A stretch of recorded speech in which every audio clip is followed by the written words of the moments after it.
galera, já estou aqui arrumada já, e agora a gente vai acender a fogueira e vou mostrar pra vocês como vai ficar a fogueira.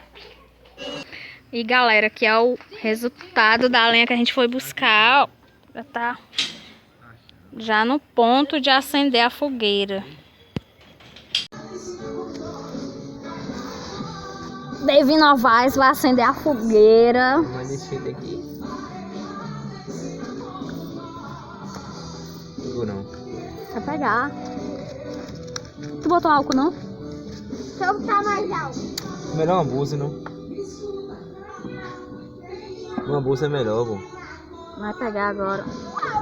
Melhor uma bolsa, pega uma bolsa. Dê. Botar não, tô vendo. Uma bolsa, álcool não, Osman.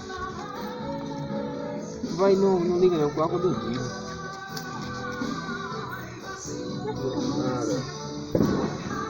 Pera aí, bota álcool, não? Aqui vai aumentar o fogo. Bota não na fogueira, não tá doida. Me dá água, cago. Devinho. Agora vai. Não, álcool é só um minutinho, não pega não. Bota um alquinho, aí para o fogo aumenta. Aí não, amor, é aqui onde tá coisando.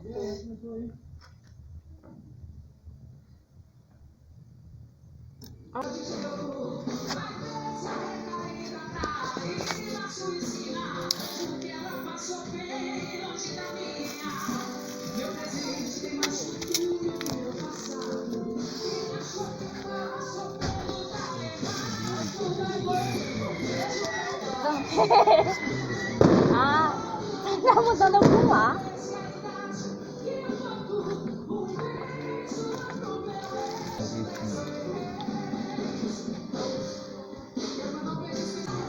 Agora vai. Deixa eu pegar mais. Não apagar.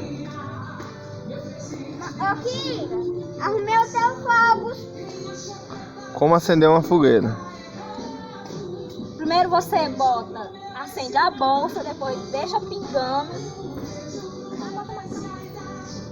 Aqui matou, amor. Vai não.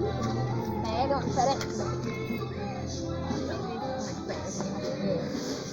E bota álcool. Só fica mais. Vai chover pra lá. Vai não. Tá osso pra acender, hein, pai? Olha, tem queda, Davi. É fácil. É álcool. Tá tacando água em mim, eu vou tacar fogo. Eu pensava que era água. Tá vendo aí, galera, como é que faz a fogueira? Aprende aí, viu? Segue a dica. Pega o plástico, queima e dá certo.